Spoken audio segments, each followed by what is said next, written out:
Okay, Audrey Rothpetka, the president of True Imagination. Why don't you come on, share your screen with us?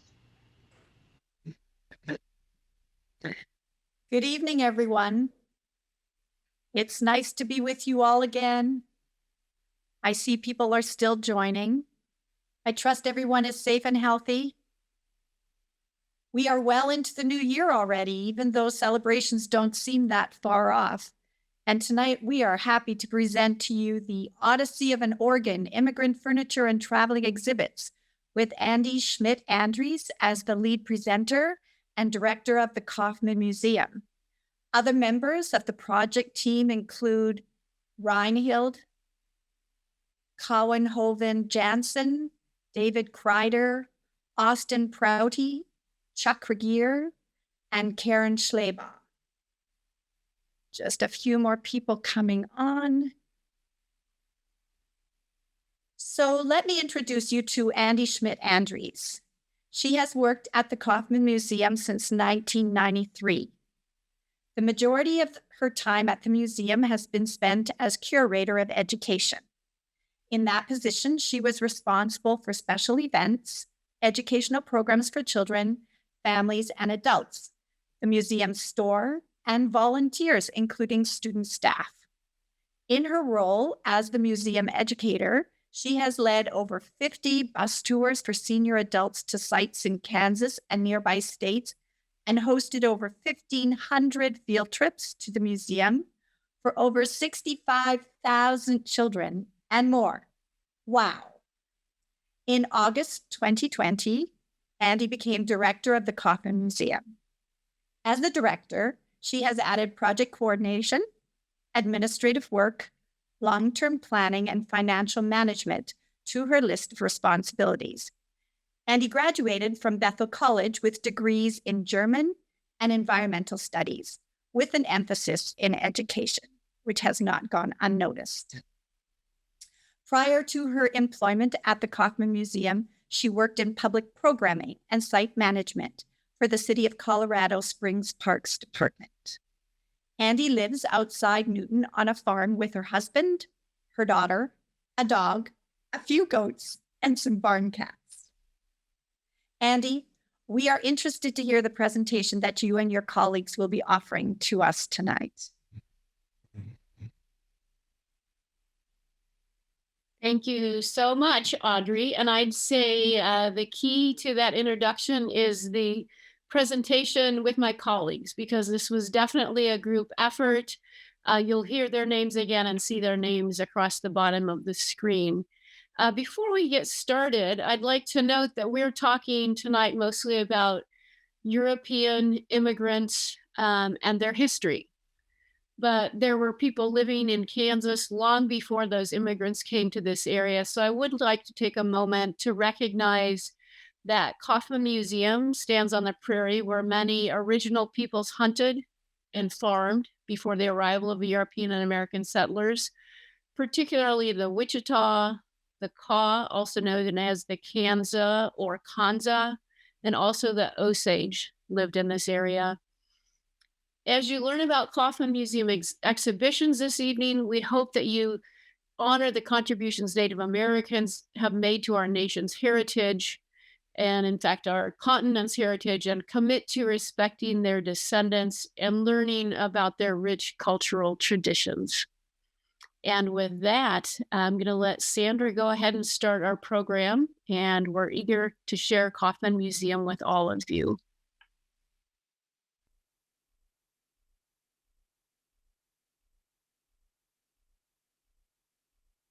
Thank you to Tour Imagination for planning these virtual tours. We're thrilled to pieces to be able to bring Kaufman Museum to a wider audience. Kaufman Museum tells the story of Mennonites coming to the Central Plains of the United States and Canada in the 1870s, and the prairie landscape that they encountered, the Native Americans that were forcibly removed just prior to the Mennonites' arrival, and cultures where the Mennonites went in missions after they were well settled. But today we want to talk about movement of individuals, families, congregations moving from country to country, and what kinds of things, from continent to continent, what kinds of things they decided to bring along. Most specifically, what kinds of furniture did they decide to bring along? We'll hear from Reinhold Kouwenhoven Jansen, the original curator of the Mennonite furniture collection here at Kaufman Museum. We'll hear about a specific artifact that the museum holds, the historic cabinet organ, and how it moved across Europe, across an ocean, and then across the United States, Ohio to Kansas, eventually finding its home here in North Newton, Kansas. And last, we'll hear about exhibits from Kaufman Museum that move across the continent, Canada, the United States. And these are exhibits curated and fabricated by Kaufman Museum staff, made to be moved to sites like museums, libraries, archives, and churches. First off, we'll start again with that Mennonite furniture collection, and I'd like to welcome Reinhold Kouwenhoven Jansen. So we are in the exhibition of Mennonite furniture from the Vistula Delta and southern Russia region. I'm starting you all off with this big, somewhat simplified map, but you can see that, let's focus on Europe, and you see the big yellow dot that is at the Baltic Sea, that is the Vistula Delta region in what is now Poland, and was Poland in the 16th century, when Mennonites migrated from the Netherlands, where they had lived for a long time. Mennonites from the Netherlands moved to the Vistula Delta for religious freedom. Essentially, the Polish king had invited them to settle there. They had been persecuted in the Netherlands. So they then settled in the late 16th century in the Vistula Delta in Poland. And in the later part of the 18th century, they moved on the invitation of Catherine the Great to the Ukraine or to southern Russia, where they were allowed to settle and have land and have their own schools. Some of them, the other in the middle, they're in the south of Poland. Others migrated there from Switzerland and also from the Netherlands. And then you can see the sweep of migrations that happened in the late 19th century from what was then Prussia and from southern Russia. And with all of these dots, they migrated to the plain states of North America, into all the way up into Manitoba, and brought their belongings with them. So everything in this exhibition was brought along from those regions, and then also some of it built here. We are here in front of the oldest dowry chest in our collection.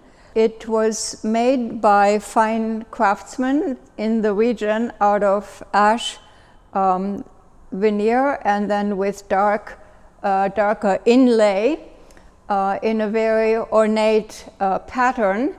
The dowry chests had always could be locked because they harbored, or they contained the family dowries, that is bed linens and linens.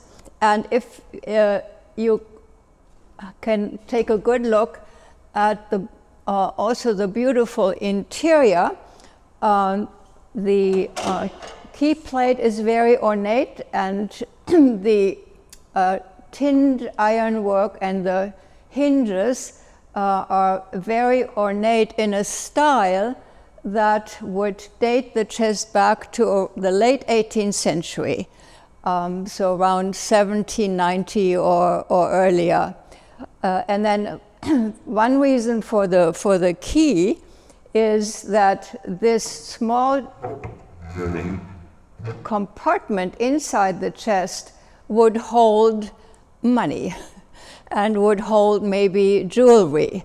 So this is a very beautiful, let's say, high-end piece of furniture that well-to-do Mennonites could afford.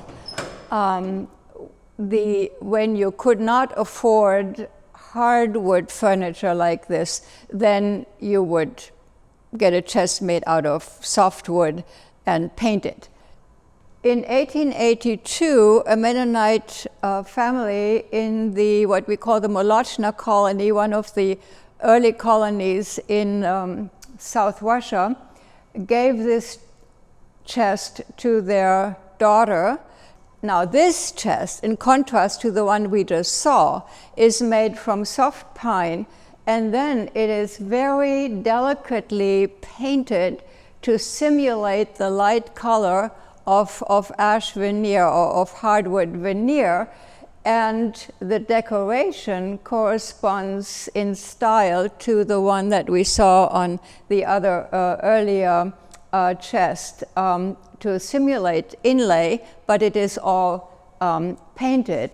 So we are looking at another painted chest, but here I just want to point out how women often pasted keepsakes or pictures that intrigued them or that they felt very sentimental about.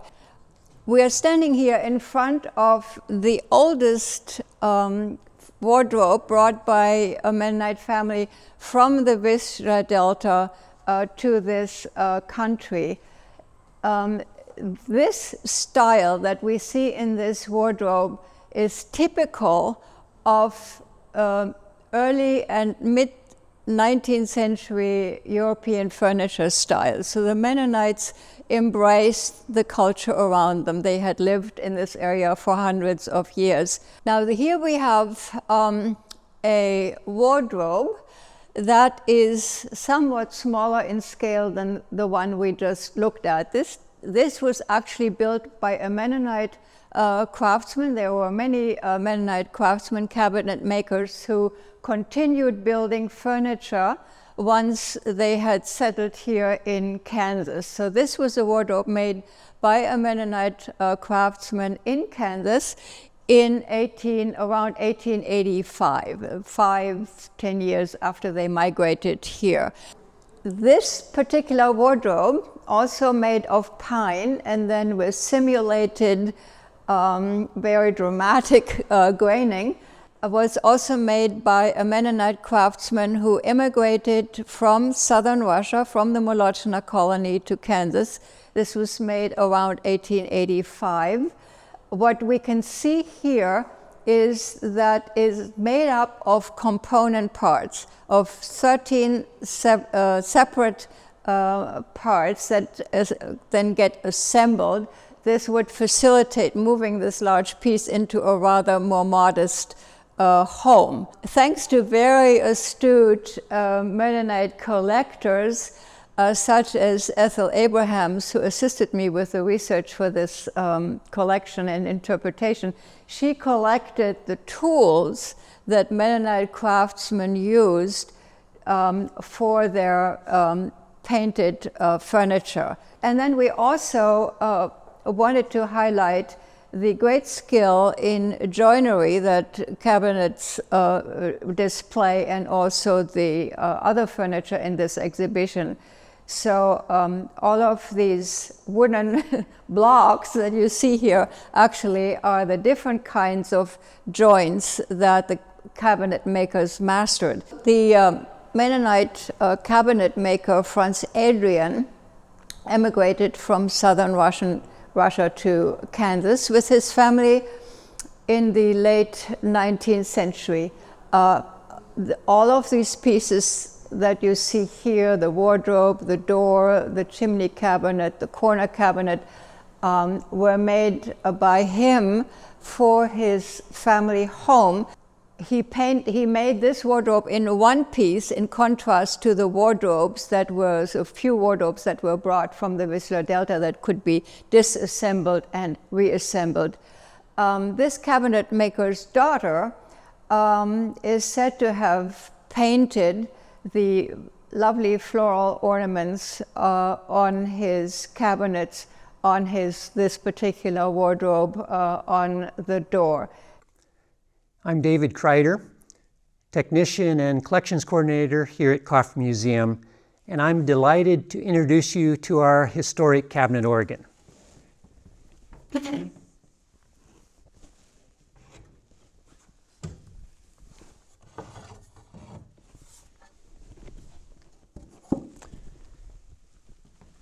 Teschemacher Decknaudel Vandersmissen organ. It gets its long name from the name of the builder, the original owner, and his family descendants. The organ's Odyssey can be traced across 270 years of travel from Germany to Holland, back to Germany, to Ohio, and then finally on to Kansas. I'd like to tell you a brief history of this organ's Odyssey. In 1750, the German organ builder Jakob Teschemacher completed this 6-stop cabinet organ for Johannes Decknaudel, who was a Mennonite minister in Amsterdam. And it was built to be used in Decknaudel's home, not the church. Organs were introduced into the Dutch churches about 15 years later, in the late 1700s. In 1796, this organ was shipped to Hamburg when Decknaudel's daughter Hillegande married a prominent merchant, Jacob Vandersmissen. The organ continued moving in Europe with the Vandersmissen family, several generations of whom were Mennonite ministers. The organ traveled between Hamburg, Danzig, and Friedrichstadt, where in 1850, during the Danish Holstein War, it was damaged by occupying troops.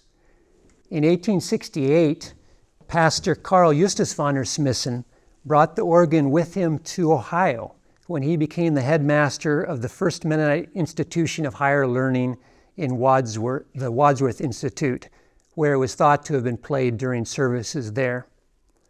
In 1900, the organ came to Kansas when Carl's daughter Wilhelmina was invited to supervise a deaconess hospital in Gossel.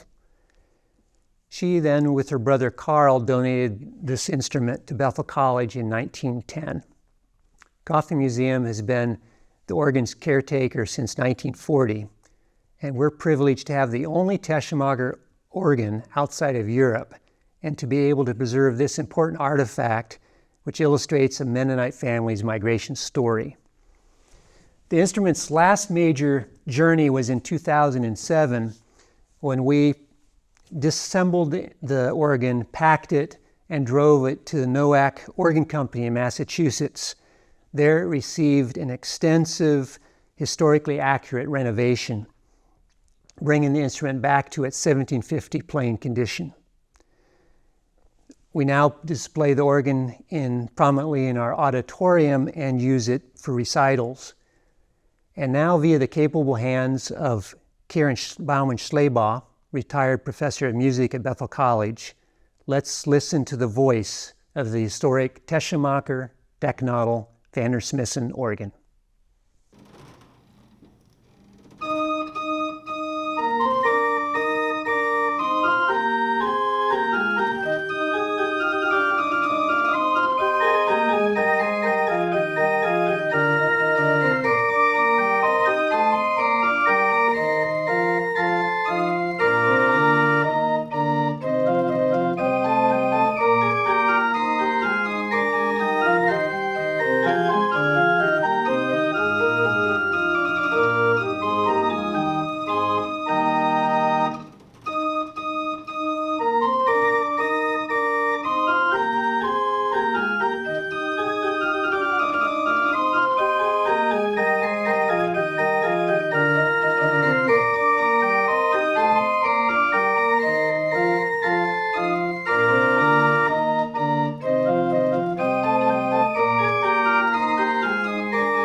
My name is Chuck Regier, curator of exhibits at Kaufman Museum.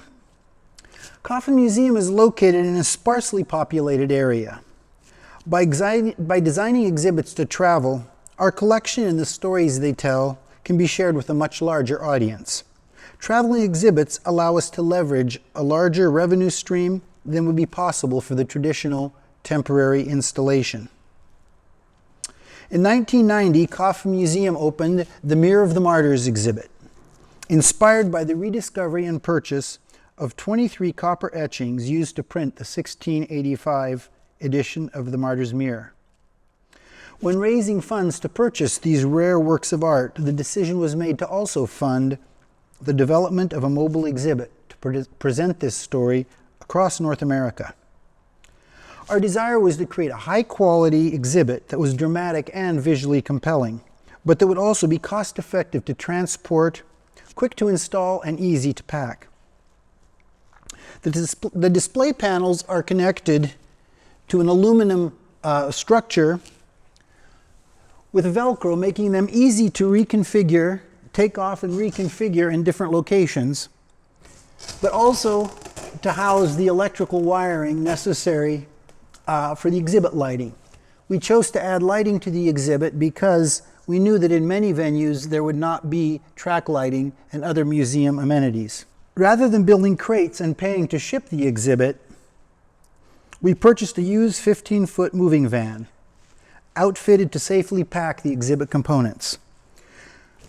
With a museum staff member and a team of dedicated volunteers, the exhibit was driven from venue to venue, offered for a modest fee.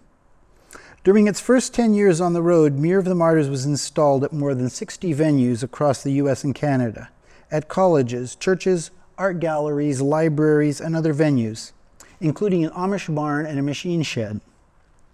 Some of you may have seen the exhibit at one of these locations. An addition to our building in 2004 created a home base for the Mirror of the Martyrs, and this continues to be a valuable resource, using these stories from the past to ask probing and relevant questions for today. The exhibit is available for booking. Following the production of the Mirror of the Martyrs, Kaufman Museum continued to develop traveling exhibits, refining our craft, expanding into this niche museum market. Some of these exhibits were created at the invitation of collectors to feature their treasures, while others were designed and produced on contract for other organizations. Realizing that a dedicated truck is not practical for all exhibits, we explored ways in which the exhibit display components could also function as shipping crates. The When Disaster Strikes exhibit was produced for Mennonite Disaster Service to commemorate their 50th anniversary.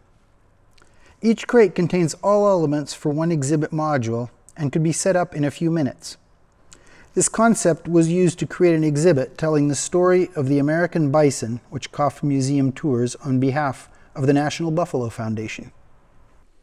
In 2014, Kaufman Museum was approached by a local thrift store with items that had been held back from sale due to concerns over racist imagery or content.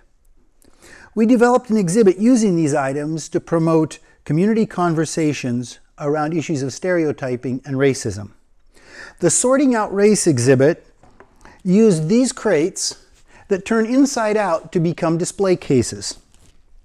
Designed to look like a storefront, the exhibit is entered as though opening the door to a local thrift shop. The crate display cases represent the exhibit themes and ask questions and invite deeper reflection. Some of you may have seen this exhibit at one of its 11 installations, possibly at the California State University in Fresno, the Depot MCC Thrift Shop in Goshen, or Rainbow Mennonite Church in Kansas City. Sorting Out Race received a Leadership in History Award from the American Association of State and Local History. With the approach of the 100th anniversary of World War I, our museum team worked with historian James Youngke to tell the story of conscientious objectors and resistance to that war. The Voices of Conscience exhibit is built around a reconstruction of a prison cell where Hutterite brothers Jacob and Joseph Hofer were held and tortured at Alcatraz prison, later dying at Fort Leavenworth in Kansas. Using stories of courage and nonviolent resistance from the past, Voices of Conscience raises issues relevant for today, and was also recognized with a national award. This too is an exhibit some of you may have already seen, with 19 installations to date, as far north as Winnipeg and Steinbach, at Anabaptist colleges and universities, including Elizabethtown, CMU, Goshen, Bluffton, and EMU. Host communities have used Voices of Conscience to highlight their own stories of conscience, providing a catalyst for local dialogue. Both of these exhibits are available to travel, and we continue to develop future traveling exhibits. Exhibits that tell stories to challenge and inspire the Anabaptist community today. To learn more and to bring one of our exhibits to your community, visit kaufmanmuseum.org. Thank you very much to Chuck, to Dave, to Karen, to Reinheld for telling their part in the Kaufman Museum story. Again, we're so glad that Tour Imagination has been able to do these virtual tours, and we hope sometime you'll be able to visit Central Kansas to see some of the things that we've talked about, or perhaps you'll want to talk to us about some of the exhibits that we have that travel.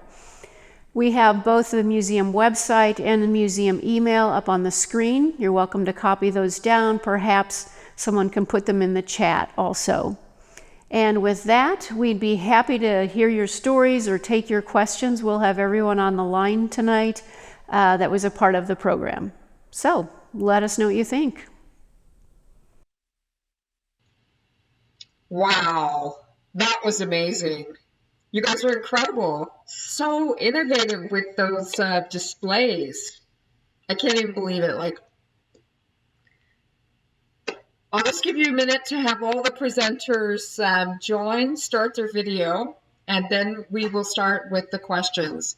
And let me take a second to have Reinhild join us. See if I can find her.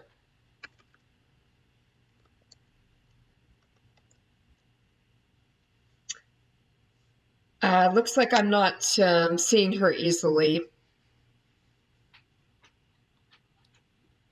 I wonder if Dave can answer the first basically 7 or 8 questions are all the exact same question. I wonder if Dave can answer that while you're searching. Sure. So the questions, I'll just read off the questions so everybody knows what's going on. How is the organ powered? Is it a pump? Yeah, everybody wants to know how that incredible organ works. I love those little whirligigs going while she's playing. And so the information I need to find Reinhild is, what is her husband's first name? John. I talked to Yeah. Okay, thank you. There are 10, 12 questions about how the air is supplied to the organ. Originally, it was a bellows, and about 50 years ago, there was a slight restoration to the organ. An electric blower was added. When we did our major restoration in 2007, that electric motor was removed, and the bellows was repaired, and it is now air is all supplied by a foot by the pedal on the bottom. You watch the stars here, you can see that's connected to the bellows. They turn. Some of you may have noticed a movement behind here, but Karen Schlebaugh was playing. Her husband was pumping at a secondary pumping station behind the organ. Whoever posted that in the Q&A that they suspected somebody was pumping from behind, you were right. And that lever had gotten lost through time. And so Fritz Nowak, who restored the organ, rediscovered the function of a mortise at the back and reinstituted a secondary pumping station. So the answer is organ is supplied by foot power in front or lever action in back. It's human powered via bellows. Amazing. And if you're here, you could hear it creaking as that action happens rather than the sound of an electric blower. Okay. More And I don't know, Dave, if you made this clear, but those little whirly gigs actually are gauges that show how much air is left in the bellows. So as the bellows go down, they turn, and then when you pump, they go back up again. Correct. Excellent. So Valerie's asking to spell the full name of the organ. Valerie, we're not even going to attempt that right now. We're going to put that in the follow-up email, so you can have a look there, because I think we would get into some very long German and Dutch names that, yeah, we're not going to go there. Alvin is asking, Alvin is asking, are the black and white keys reversed on the organ? Yes, the sharps are, the main keys are black, and the sharps are bone. The main keys are ebonized wood, and the light keys are a bone with pear wood underneath them. Okay, wow. And Robert is asking, does the museum have any Kroger clocks in its collection, or any other types of clocks?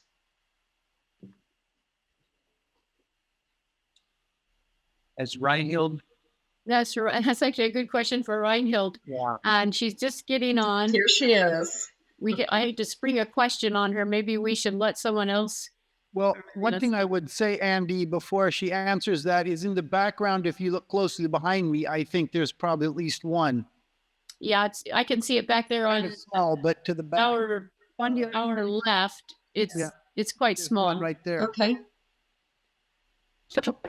Your camera's right here. You have to think. Yeah, I have to look like this. Yeah. Okay, it's not up there. So okay.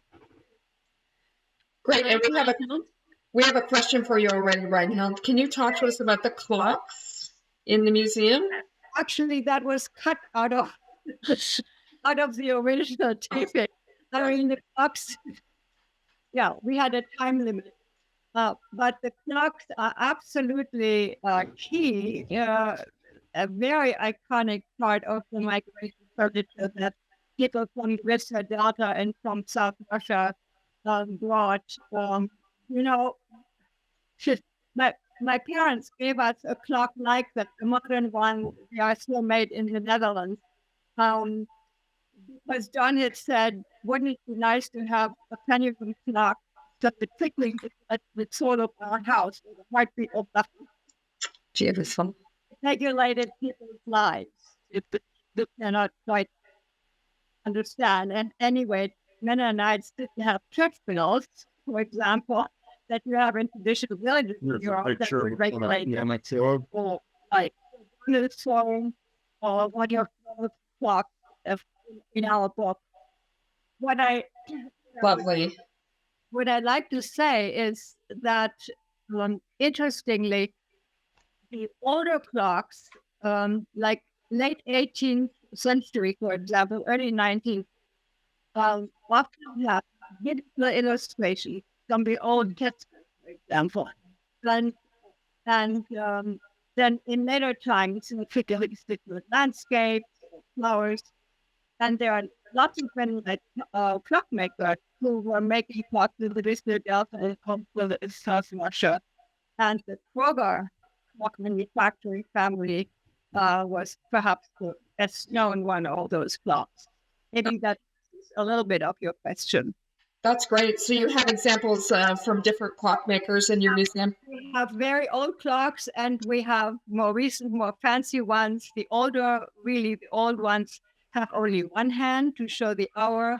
Later ones will have two hands and ring more often and become more functional.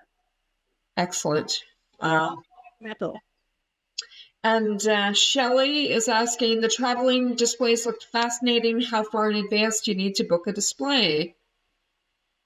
Well, that's a really good question. COVID has made it easier for people to have more options right now because people were not booking exhibits during that time frame, and we also were busier and weren't promoting as much. So right now we have several exhibits that are booked on our website. You can see the schedule, and we have some that are available immediately. Okay. In normal times, is there a general suggestion for how far in advance someone should plan to book? A lot of museums try to book several years out, so their schedules are planned in advance. And so generally speaking, a year or two out is good, but often we have gaps, or museums have gaps in their schedule, and things work, in a fairly tight time frame as well. Okay, good to know. And we can put information about that in the follow-up email as well, about how to book an exhibit. On our traveling exhibits web pages, each exhibit lists a schedule and when it's booked and when it's available. So perfect. We'll include a link to that. And Lynette is wondering, was the furniture brought over from the Vistula Delta typical of Polish furniture design, or was it based on Dutch designs and styles? Very good question. The cradles, which also were cut out of the program, unfortunately, were part of the key furniture. For example, we found through our research by traveling actually, all throughout Northern Europe following immigration route, the cradle type, particular style of cradle, can be found among the Kashubian indigenous people, if you will, of the Vistula Delta region. We find them in Kashubian, for example. The general type goes back to the Netherlands. You can find them in 16th century woodcuts, for example. It's a very old traditional form. So it was basically, Poland has its folk tradition, but the Mennonite furniture that became Mennonite at the point of migration, when it became a thing of identity. In Poland, when the Mennonites lived there, it was the furniture that was fashionable. And, and Mennonite, but like the chest or maybe a wardrobe would be purchased by for Polish or Russian furniture maker, or it would be built according to the prevailing dominant style by Mennonite furniture makers. So there was nothing called Mennonite folks. It's not folk. Does that make sense? And there. So you were saying it was like common in Polish culture, the different. Common. It was the style that we see in Kaufman Museum for the most part. The chests and the wardrobes, for example, they that got to a style, and this was cut out of my section as well. But that is a common Northern European and mid-century style of furniture that is known as Biedermeier. Now, and that style basically is derived, or is a, make really small luggage piece, if you will, or reproduction of the down, and it's imitating the upper class. It was back to the Napoleonic style. It's known as the Empire style, whose basic forms based on classical architecture. Hence, if you saw the columns on the side of the dowry chest, for example, either inlaid or painted, a column is a classical motif, and so inlaid, and also the play with light veneer and with dark inlay is very Biedermeier or neoclassical. Wow. Does that answer it? It's complex. Yes. It sounds like it. That's good. So it was common, and it was based on earlier styles and motifs. You're saying, yeah. Okay, that's good. Appropriated, and when the Mennonites lived in the Vistula Delta, you could trace Mennonite history in the Vistula Delta for 400 years until the end of World War II. Right. And so in these 400 years, they acculturated like Mennonites in this country. Of course. Now, another topic. Ruth has a question. She says, my mother traveled from Lukowsk, New Samara to Germany in 1920 and then on to Kansas in 1921. She said the chest they bought was made by her father from an organ made with the wood from an orange tree. Is that possible? I have not come across an orange tree, but she said she came from Russia, right? Yeah. So we have we do have a wardrobe at Kaufman Museum that is made with applewood veneer. So, what you had available and what worked and what was considered. But orange trees would not be typical of the Whistler that doesn't grow there. Right. Okay. But that's fascinating. Lois is saying, at the beginning of the presentation, Andy acknowledged the land of First Nations who originally inhabited the area. What was the interaction of Mennonite immigrants with First Nations, if any, in Kansas? Were there learnings from the First Nations that mitigated the hardships they may have experienced? So vast majority of Native Americans were removed prior to the Mennonites' arrival. So there weren't a lot of interactions that way. In following years, in the 20th century, and even in the late 1800s, there were missions in Oklahoma. And so the Mennonites were going there in missions. So there were those interactions. Let's see if there's more to that question. Yeah, does the museum currently have relationship with any of the indigenous people, the Native Americans? Well, when we developed our permanent exhibit, we have a section on Native Americans, or in our museum, we call it original people. And there were consultants brought in from Native American groups. Actually, Reinhold was probably curating at that point, weren't you? So I should write out the story. Yeah. A lot of the, quite a number of our artifacts that are Native American come from the Cheyenne people. And the reason we have those is because one of the Mennonite missionaries dealt with the Cheyenne people, and those artifacts were gifts. And when we curated that exhibition, my husband and I, we invited a Cheyenne elder to discuss the artifacts with them, which ones we could exhibit and which ones not. And for example, I remember him upstairs in storage doing a ceremony that would, what you do with churches when they are not churches anymore. I forget, I don't know what, there is a word for that. So these takes away the sacred aura, basically, secularizes the piece. So we felt, and we worked with an anthropologist who has worked with Cheyenne people for his whole entire career. So we tried to be very sure that we did justice to our connections to Native American people and had their okay for the artifacts that we displayed. Does that answer? Yes, I think it does. That's great. And Bernil is asking, are there examples of Swiss Anabaptist furniture somewhere? No, and that is, we don't have any. We did go to Switzerland in our research, in our, traipsing around Europe to wherever Mennonites have lived and are still living.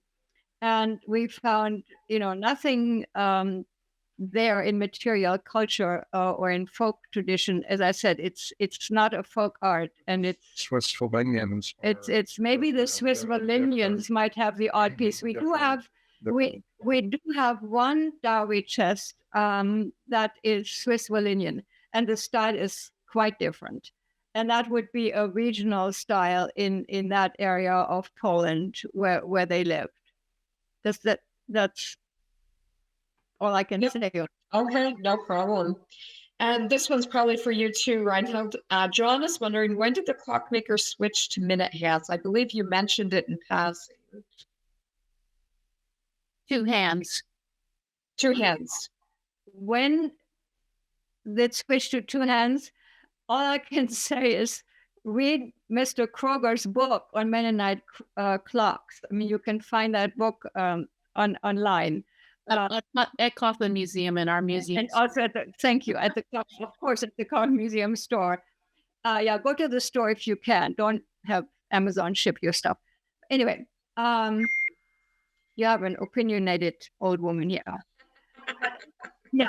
So, I'm not an expert on the mechanisms of clocks, but what I found very fascinating as a footnote is that there is a Polish Mennonite Friendship Organization, which is international.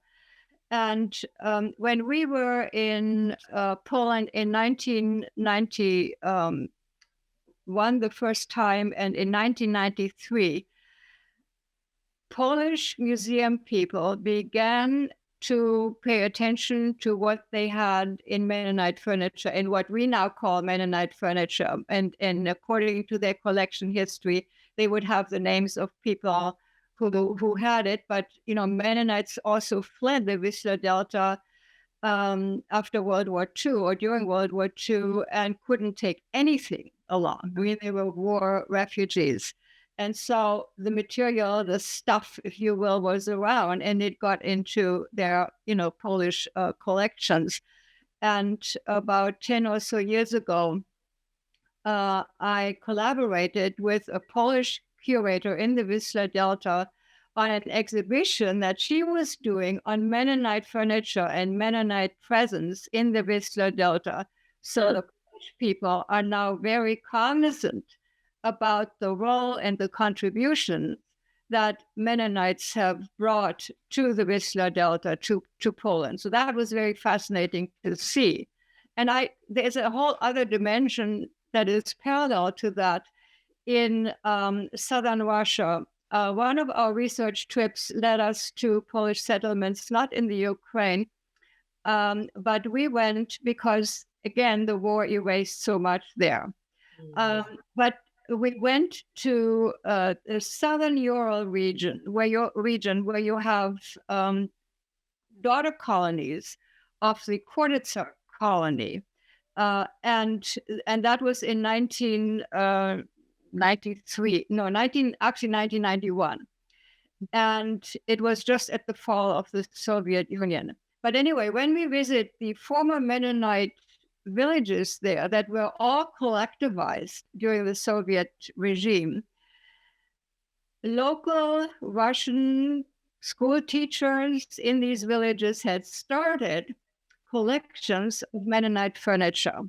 We were in a couple of former Mennonite churches that had been repurposed during the Soviet era into so-called culture palaces. Now were made into Mennonite museums. And, the dowry chests that had come from the Vistula Delta, the cradles, maybe a wardrobe, a lot of artifacts that had come to them from Mennonites who were now in the process of leaving. The villages were emptying out because they could emigrate to Germany. They preferred to do that at that point. Yeah. So, and what is interesting about clocks, so the clocks that the Mennonites wanted to bring in 1991, when they left to Germany with their other belongings, were considered Russian historical property, and they were not allowed to bring them. So they found ways of smuggling their clocks if they could. So yeah, so it's a complex, fascinating history. Wow, that must have been quite a trip. When you must have felt like you were treasure hunting when you went on the. That is very true. And the first time I saw what we call here a Mennonite chest. The first time I saw the same style that we have for example, in the Mennonite Library and Archives or in our museum. It was a hallelujah moment when we walked through the townhouse, that Rathaus, the city hall. Yep. City Hall of Gdansk. And I go up those stairs and I see this thing, and I thought, okay, this is where this stuff comes from. Because when we started our research, we really didn't know, what this body of furniture and furnishings, where it originated. Yeah. And so there we were. Yeah. Wow. Yeah. That's amazing. It was a hunt. Okay, now this is a bit of this is my own question. why were and maybe are the Mennonites so passionate about clocks? I've seen this and heard this in other circles as well, that those clocks, they traveled with them all around and they're just a really important piece. Well, as I said earlier, do you have a clock that rings the hour in your house, or who's ticking you here? And it's the only clock in your house.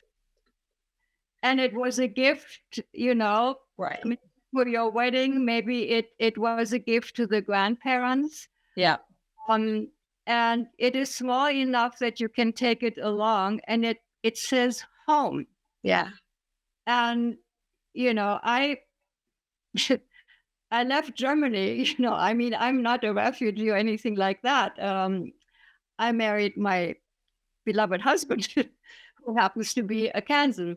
But but things that I have that I could bring that connects me to my family and to my heritage are very important to me. It helps me feel at home, and it expresses my history and my identity. Okay, so yeah, that's a good explanation. I know earlier you said it's like the heart of a home, the beating heart of a home. Yeah, and by now they're antique and they're priceless that way. Yeah, beautiful. Now Valerie's asking, would you speak about your museum archives? Do you have an archivist? I'm asking both about your archival collection and your institutional archives, or is that house somewhere? You look like you're ready to talk, Dave. And we're part of Bethel College, which has a Mennonite library and archives. So we collaborate with them on exhibits. The Mennonite Library and Archives houses the bulk of the paper artifacts, and we deal with more three-dimensional artifacts. And they are about 100 yards across the street. Oh, perfect. Let's see. When does John speak? John Thiessen at the Mennonite Library and Archives. Is it 2 or 3 weeks from now? Yes. Yeah. So John Thiessen from the Bethel College Mennonite Library and Archives will be speaking in this same series in a few weeks. That's great. So sometimes you walk across the pathway and say, I think this belongs to you, and exchange an artifact or a document. Exactly. Like tomorrow, I'm going to visit with John to get some of his paper resources to put up in an exhibit. So we're happy with that. We've done that all along, that we borrow precious, paper artifacts for our exhibitions. It's sort of Beautiful. Okay, we have a couple more questions, and we're going to be wrapping it up in 5 minutes here.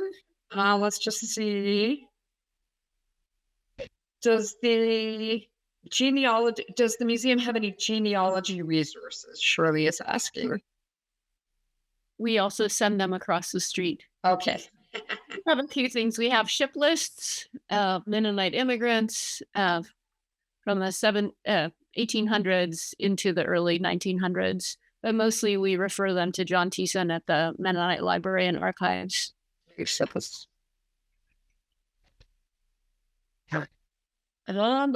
think that is all of our questions. That's perfect timing. There's a question about a Schlafbank and Michael Ruhlback. The thing that was cut. We had an entire program. I know. That's part 2. That's the series that you're going to do, right? Yeah. What was the exact question? Do you have a Schlafbank from Ukraine in your collection?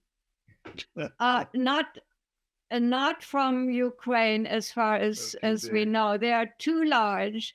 They're not built to take apart.